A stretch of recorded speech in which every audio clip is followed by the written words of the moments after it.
Hello and welcome back to another episode of Girl vs. World. Glad to have you back. I've really starting to fall in love with the name of the show that I've created here, Girl vs. World. So initially when I started my blog, I started it on my name, my first and last name.com, and that is where I started my blog. And then it was brought to my attention that I should probably create a brand around it, or at least get it off of my main domain, because it has nothing to do with what I do for a living, as far as like tech stuff. So people were like Googling my name to look at examples of the tech work that I do. And they were finding my blog, which is totally different, you know? So I was like, I don't know what to name this show. Like this blog, this brand, I have no idea. And even at that time, I wasn't intending on necessarily creating a podcast. It kind of grew into its own thing. But I was going through all these different names and like, what do I call it? Well, I've always felt that it was like me against the world. And I have this shirt that my best friend bought me that says me versus me, which is great. But a lot of times in your mentality and how you feel about things, it feels like it's you against the world. And because I'm a girl, I'm like, well, I try to do me versus world and variations of that. And of course, those domains were not available. So I'm like, well, I'll try girl versus world. And sure enough, it was available. And I'm like, yes, purchase, set up the blog, get everything going.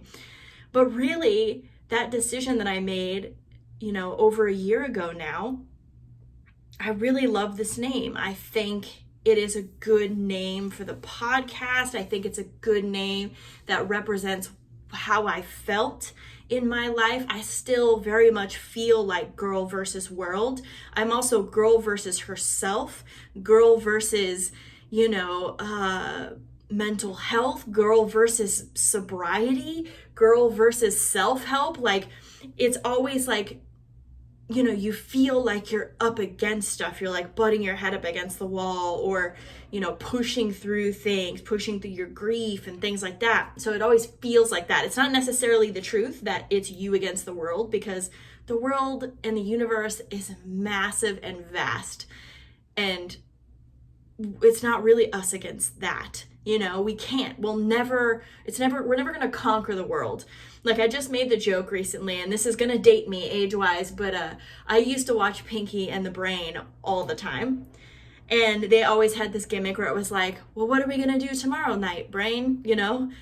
Same thing we do every night, Pinky. Try to take over the world. And like, that's how you feel sometimes, I always joke about it. I'm like, oh, well, besides world domination, I am, trying to help people get over the hurdles in their life. And I try to spread positivity, and I try to give advice and help people where I can, and teach from my own experiences and my own learning. But I'm not going to conquer the world, but I do want to change it. There's a huge distinction there, that I'm not looking to conquer the world because I think that's too big a goal, but I do want to change it. And I think there are some of us in this world that have that fire that burns within us, right? Like, we have a fire that burns for changing the world. And I think we're capable of doing that. Even if we only help a few lowly souls out there who are struggling and need advice and don't know where to turn, like, that is changing the world. Your ripple effect from changing even just your own life. Think about the things you've done for yourself, the decisions you've made to change your life, and the ripple effect that has had in your own life, just affecting those people around you. Now, if you take that and you start helping other people and causing a ripple effect there, you do change the world. At least the world of those people. And for them, that's everything, right? So in a way, it's possible to change the world.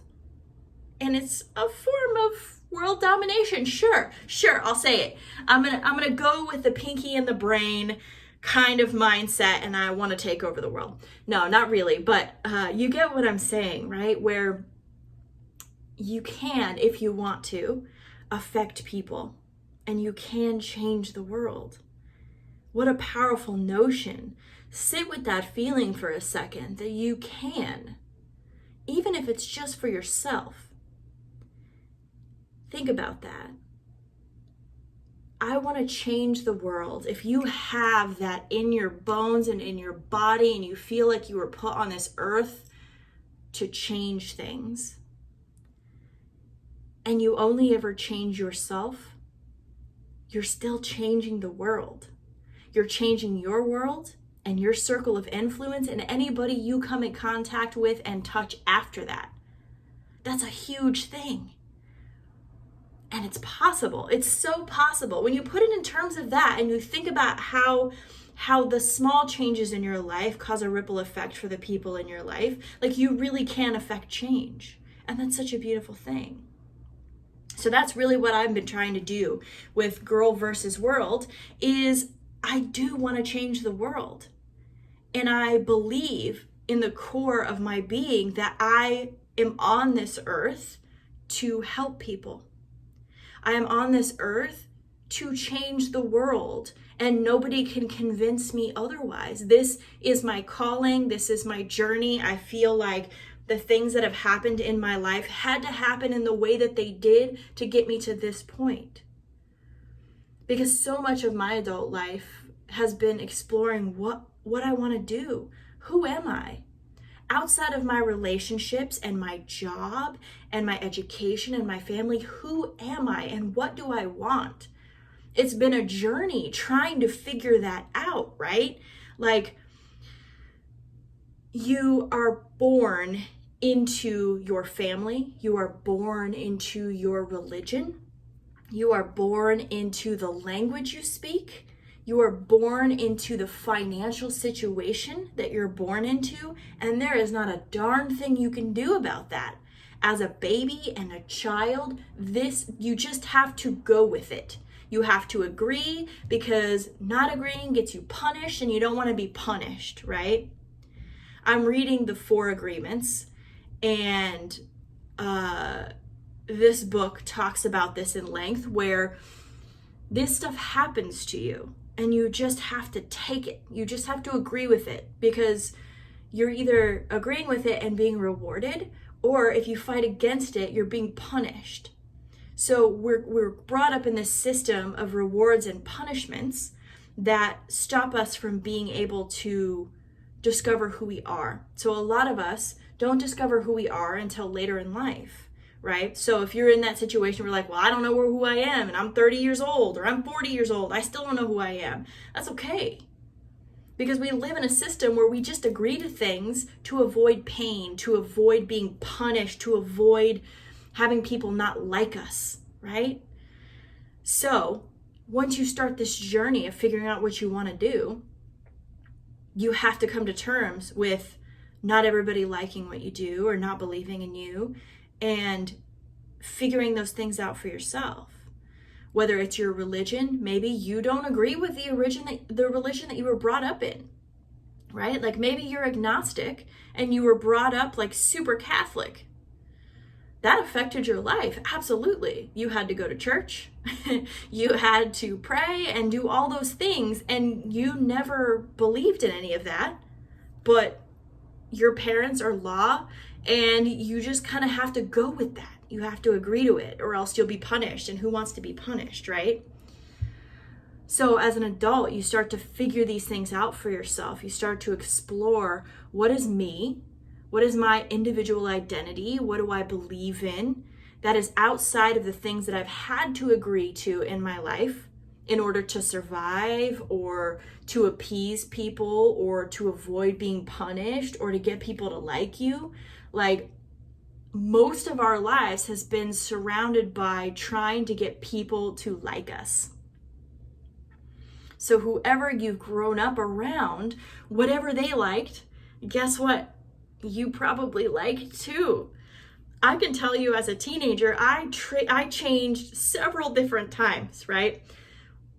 At the end of middle school, early high school, my friends were goths. So we listened to Marilyn Manson and Nine Inch Nails, and we wore all black, and I painted my fingernails black. I got to high school and I got teased, and I'm like, well, better pivot because I don't want to be teased and I don't want to, feel like this outcast. Like it was cool in middle school and now it's not really anymore. A slight correction to that is like nowadays that's cool. Like I see kids dressing how I used to dress and like they're the cool kids now, which is like totally a mind fuck because I got teased so much for like looking like that. Anyway, back to what I was saying. So I'm like, okay, I want to fit in with the cool kids, right? The cool kids used to hang out on, we had like this grassy hill, and the cool kids hung out on the grassy hill, and they wore skater brands like Hurley, and they wore Converse, or like all of these different like DVS's, Osiris's. Like you had to get these skater shoes even though you didn't skate. Like I tried to skate, I have like zero ability to balance, so that never took off for me. But I had the shoes. Like as soon as I started hanging out with these kids, I had to get the shoes and I had to get the clothes to match, and like my poor parents had to like spend all this money on making sure I had these things so I could fit in, right? So that I could be like the other kids. This wasn't my personal identity. It wasn't that I was like so obsessed with skater gear that this was what I wanted to do. I wanted to be liked. I wanted to be popular. I wanted people to like me. So my teenage years was all about people pleasing and trying to get people to like me. And that was, looking back at that as an adult, I'm like, oh, this makes so much sense as to why like I kept that trend, right? Like it started when I was young. I just wanted people to like me. Another thing was me trying to get attention from my parents for doing good in school. So I was an overachiever. I would get all the good grades and I would do the extra credit, and I did like choir and theater, and like I just wanted my parents to be like super proud of me all the time because I had 4 brothers. There were 4 other kids to like compete with, and I wanted to be the best. I wanted to get all the attention. I wanted to be the best. Like that was me. Like I just wanted to be liked and loved so much. Like me as a kid. And it's not that I didn't get attention from my parents or that my parents didn't love me or that I didn't have friends. Like I had these things, but there was like this need inside of me from very young to take all of the attention, to be the best, to have people like me. And so I spent all of my energy as a teenager to that end, was to get people to like me. And when they didn't like me, I was so devastated. It was like the worst thing in the world to me to not be liked. But I was taking on identities that weren't me, right? Like I wasn't figuring out music for myself. I wasn't exploring hobbies for myself. I was just trying to be liked. So after trying to be popular and failing miserably at that because I was not a popular kid, and I liked alternative music. Like I liked, I still liked Marilyn Manson. I still listened to like NSYNC and like Backstreet Boys and stuff in the privacy of my own room. I ended up like going into a youth group and like molding into those people. So now I was like super religious and wearing all of the like C28 Christian clothing brands and like fitting into that circle because I wanted them to like me. So I started reading the Bible all the time, and I started playing church music and started going to concerts and just trying to belong. In college, I did the same thing. In my marriage, I did the same thing. In my relationships after that, I did the same thing. I was trying to be the thing that people wanted me to be, right? I was constantly living in this state of, what do you want? Okay, I'll be that. but no sense of self. And I was okay putting myself aside so long as I was getting positive feedback from the people in my life. So in my relationships, like with my parents and family, as long as they were giving me praise, we're good. Like, I'm happy. It's fine. I don't care that I'm not figuring stuff out for myself. You know, once I got into my marriage, it was different because I was constantly trying to get approval and never got any, which made me try to get approval even more, which stunted my growth as a person because I was so obsessed with trying to be the perfect wife, trying to be the perfect partner, trying to be whatever it was that he wanted so that he would stop abusing me, right? Like, I was trying to be that always. So when I went into other relationships, this includes friendships too. Like, when I say relationships, it's usually a blanket term. Like, it can be romantic, friendship, and otherwise, like even business relationships. I was always just trying to be what I thought they wanted me to be. And that's exhausting. If you've ever done this for any stint of time, people start to see through it eventually. Like, you seem tired. Yeah, I'm tired. I'm trying to be all these things that I'm not, you know? Like, I tried to be like fucking Malibu Barbie. I had the blonde hair and I was working out all the time and wearing dresses and stilettos, and like, I tried to be that too because I was like, this is what everybody wants, and like, I was in Orange County and this is how the women look, so I'm trying to be this. And it's not that like I didn't have moments of happiness in these different phases in my life. It's just exhausting to be something you're not. And you go home every day and you look at yourself in the mirror and you feel like a fraud. You feel like a complete fraud because that person looking at you, you're like, I don't even know who you are. I don't recognize you. Like, if you look at pictures of my life and you like line them up, it looks like different people, honestly. It looks like a bunch of different people. even up till recently, you know, like I've had like the short like mohawk hair, and I was polyamorous, so I had multiple boyfriends, and I was also in the kink scene, and so I had like all of these like photos of me like being tied up and like exploring the lifestyle, right? So I'm using myself as an example because I've been through so much and so many like of these points in my life where I'm trying to figure out who I am, but I just end up people pleasing, and it becomes so exhausting. If you're a people pleaser, you know what I'm talking about. You may not even consider yourself a people pleaser, but you're identifying with what I'm saying and you're going, oh no, I might be a people pleaser. There's also a certain amount of codependence that comes along with this. I, as I'm discovering, am codependent. I am very codependent. And codependency is oftentimes born out of being in having trauma and being in relationships that have basically created this response, right? Like, codependency, I'm gonna get like a medical definition here. So if you heard me typing, that is what I'm looking for. Codependency, here's the actual definition. It's a concept that attempts to characterize imbalanced relationships where one person enables another person's addiction, poor mental health, immaturity, irresponsibility, or underachievement, and or undermines the other person's relationship. It also, there's another definition that says it's excessive emotional or psychological reliance on a partner, typically one who requires support on account of an illness or an addiction. So I choose people who need to be fixed or helped.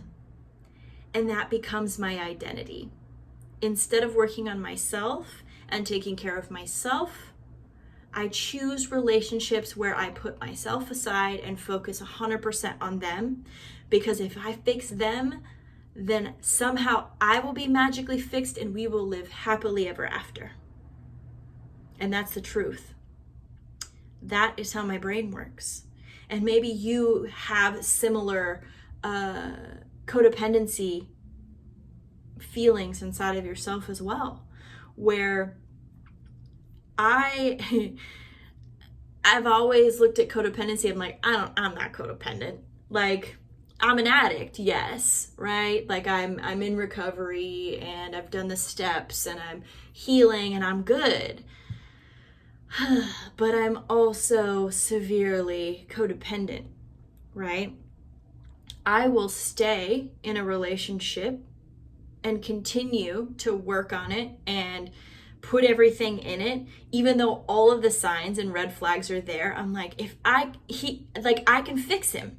I can fix him and then we'll be perfect, because he has all of these other qualities and I'm in love with the potential of what that relationship could be, the potential of like a future with somebody.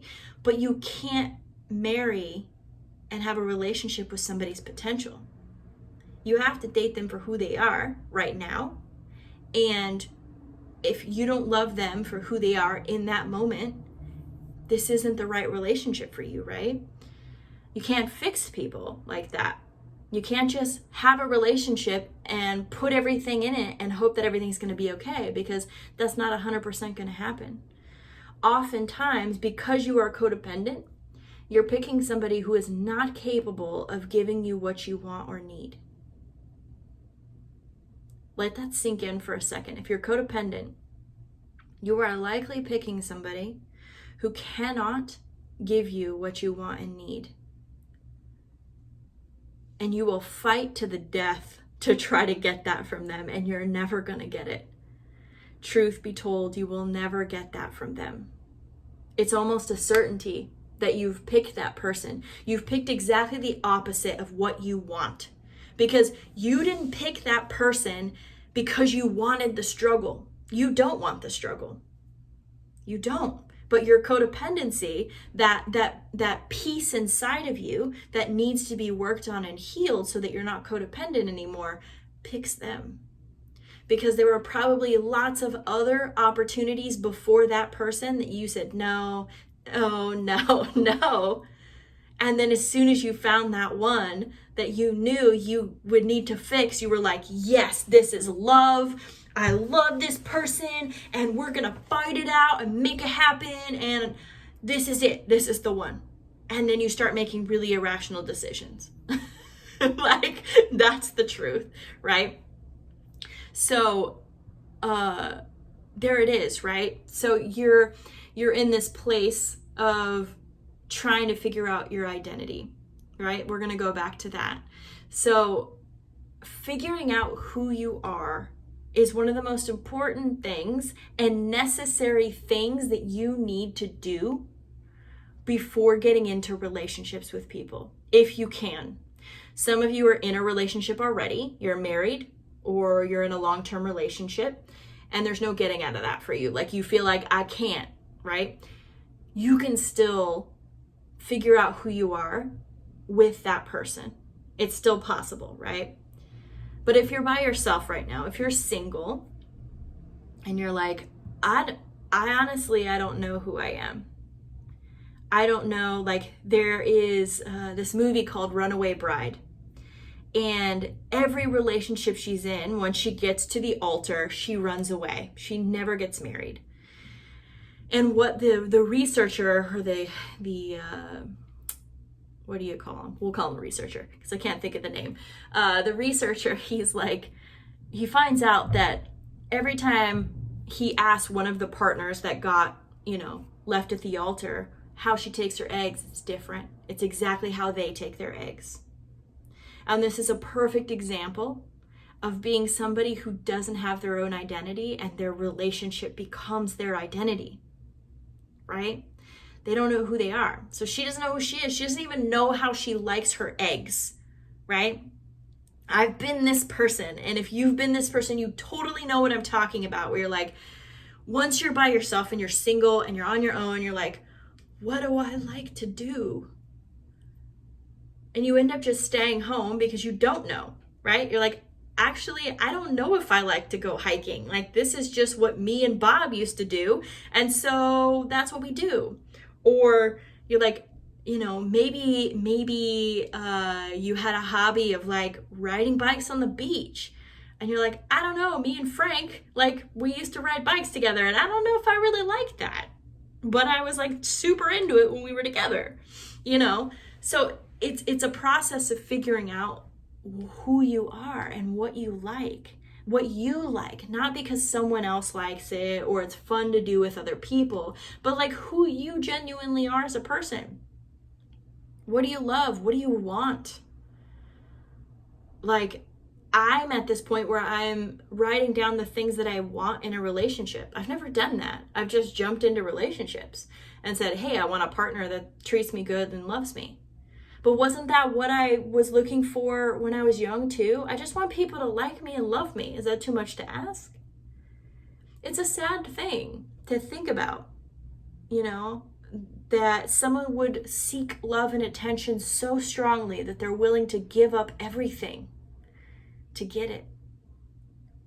But the problem with doing that is that you just end up empty because you don't know who you are. Not really, right?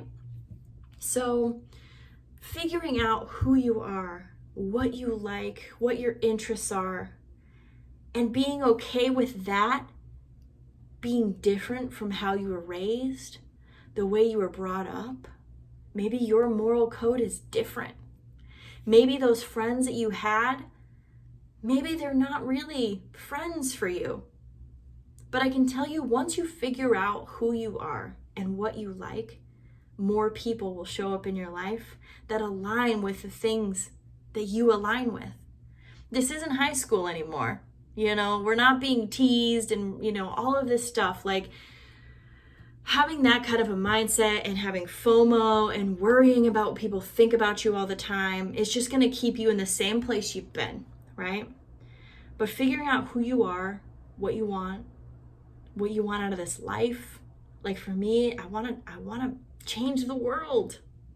I want to share what I've learned. I want to teach people. I want to love people. And that's what I want to do with my life.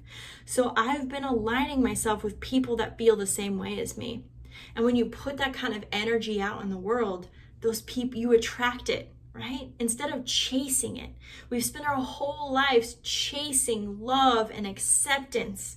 But when we put it out there because we know what we want and we're confident, we put it out in the universe provides. It sends it our way. It may take a while. And there's going to be moments of feeling lonely, but that's okay. When I got sober, I lost a lot of friends, a lot of people that I was hanging out with on a regular basis. I thought they were fam. But as soon as I stopped drinking, nobody called me anymore. As soon as I didn't have cocaine, nobody was calling me to come hang out. And that sucks. Those were the people that I was practically ending my life for. Do you understand that? That like you're trying to be all of these things for people who, when you start living your true authentic life, don't want anything to do with it. So it's time to start focusing on yourself, figuring out who you are, fixing those things that are struggling, like if you're codependent or you're an addict or, you're in a relationship that is just sucking your soul out of you, it's time to start making changes toward doing what you need to do for yourself so that you can live your most authentic life, so that you can believe in yourself enough to change the world if you want to. That's my challenge to you this week. Figure out who you are. If you know who you are you living that purpose? Where are parts in your life that you're just going through the motions or appeasing or trying to just get people to like you? We all do it. It's a part of being human, right? So I challenge you this week, if you haven't done this self-discovery and figured yourself out yet, it's time. It's time to do it. It's never too late. I can tell you, as someone who is just starting those journeys, you know, in my 30s, like I'm just starting. It's the tip of the iceberg of figuring this stuff out. So I encourage you, wherever you are at in your life today, to figure out who you are, what you need, and then start going after that, little by little. Doesn't have to be a dramatic change overnight. Unless you need recovery, then you probably should have a dramatic change overnight. And I'm happy to chat with you about that. Always feel free to check out the website, girlversusworld.com. Drop me a message, drop me a comment. I'm also on YouTube. I check my comments there. And if you want to chat with me directly, I have a Patreon that is fired up and ready to go. Feel free to message me there, and I would be glad to hear your story, offer advice, and show you all the support you need as you start this journey. So, this life is about you. This is the one life you get. So let's make the most of it today.